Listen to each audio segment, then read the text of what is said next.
Now we are going to discuss about the popular upsurge in between 1946 to 48. As you know that INA was defeated by the Britishers. So the INA soldiers were imprisoned and the British decided to punish them. A trail of INA soldiers was begun. The British decided to court-martial them and hanging them to the death punishment because they betrayed with the British government. That's why they must be hung. There was unrest, unhappiness, discontent in different parts of India when INA trails started. The issue of Hindu-Muslim identity and separatist politics often became unimportant during such time.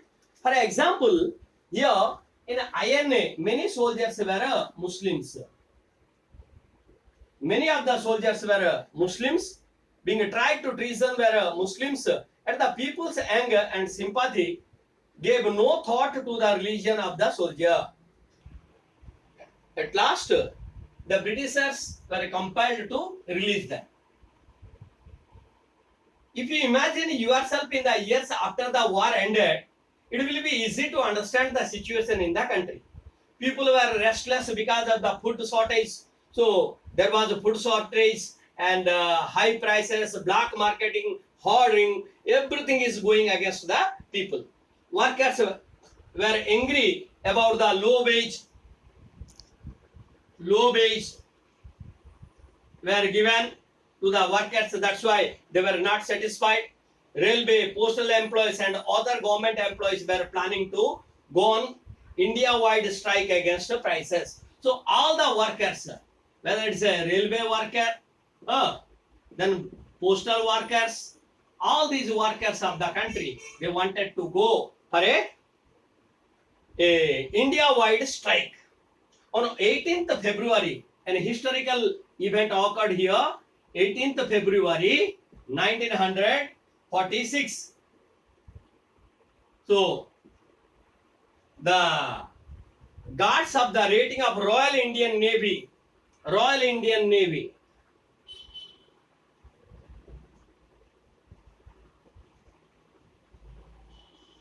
the guards of Royal Indian Navy, they went for a strike, hunger strike, to protest against the bad food. So Indian soldiers were there in the Navy. So these people were given the lowest quality of food.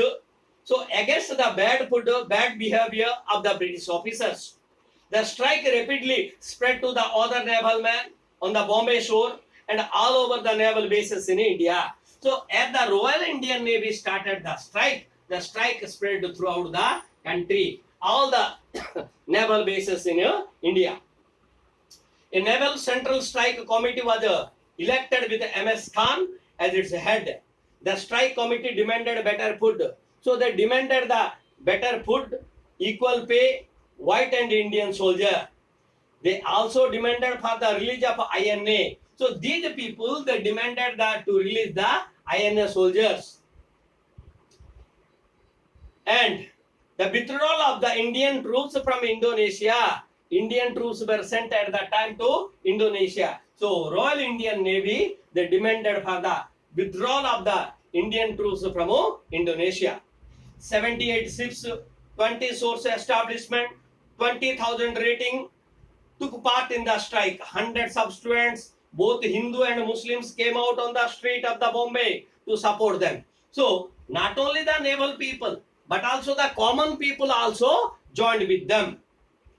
They also clashed with the police and the army. On February 22nd, 3 lakh million workers put down their tool in Bombay. So, on February 22nd, it started in 18th February. So, on 22nd February, that means after the 4 days, 22nd February, 3 lakh million people, 3 lakh mill workers, they stopped their work and came to the street of Bombay.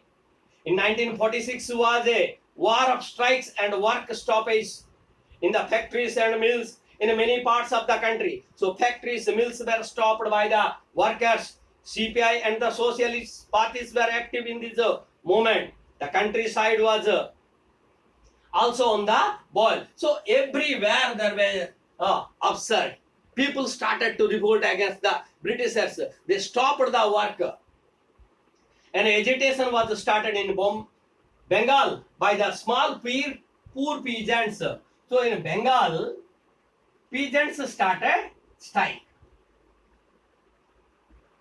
The peasants who took the land, bigger landlords to cultivate, they demanded of their share of the harvest should be increased to 2 portions out of 3 instead. So at that time, they were getting only 1/3. They demanded that they must be given the 2/3 of the production, small peasants. 3 instead of the half of or even less. This was eventually given to them. At that time, this was called as a Tebhag movement. Write down.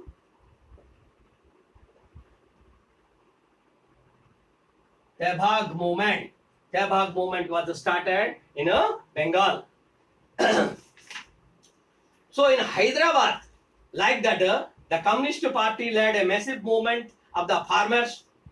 In Telangana region, the Telangana farmers opposed the large landowners, landlords, and they demanded that the debt of the farmers should be cancelled. They also demanded that bonded labor. In 8th class, we discussed about this strike of the movement of peasants movement in Telangana. Distributed to those who worked on it, the peasants took up the arms and fight against the rulers and their armies. Almost 3,000 villages were part of the movement, another armed revolt. So, in Bengal it was the strike started, in Hyderabad, in Telangana it was started. So like that, in Travancore also it was started. That means the peasants strikes were started. So at that junction, Muslim League, what happened to the Muslim League? Let's know here. Muslim League and Congress.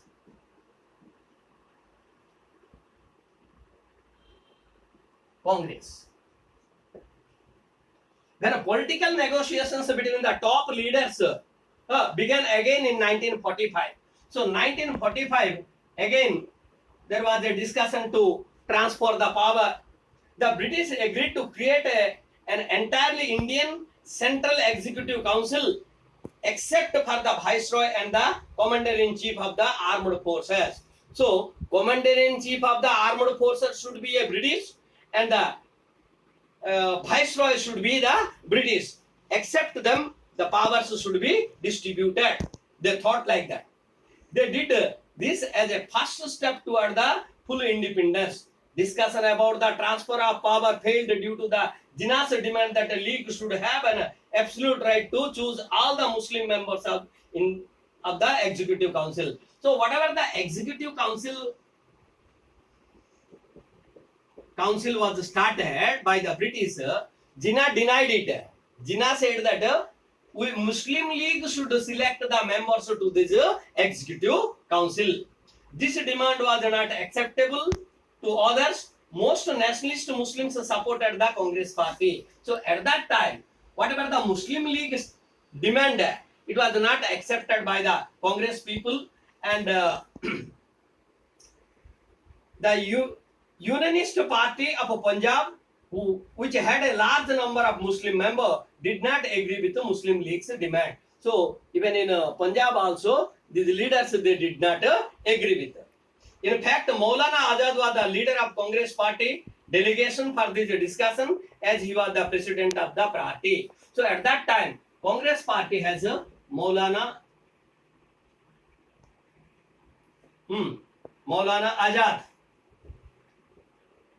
Maulana Azad was he went from the Congress party. At that time, he was the president of the Indian National Congress. In 1946, elections were held for the provincial government. The Muslim League won 30 reserved constituencies in the central and 442 out of 509. So out of the 509 seat, Muslim League 442 seat they won. The league was able to establish itself as the dominant party among the Muslim voters only around 1946. So by the 1946, that means Muslim League was started in 1906. So in the due course of the time for 40 years, they established their strength. It wanted to represent itself as the sole spokesperson of India's Muslim. It had got the more than 86% of the Indian Muslims vote. In 1946, the Congress respect the general constituency capturing over 91. So, in 1946, Congress, no doubt they got the 86% of the Muslim votes, not the total votes. But 91% of the total vote was captured by the Congress party in the non-Muslim areas. So, this is our topic. I will send you the photocopies of this.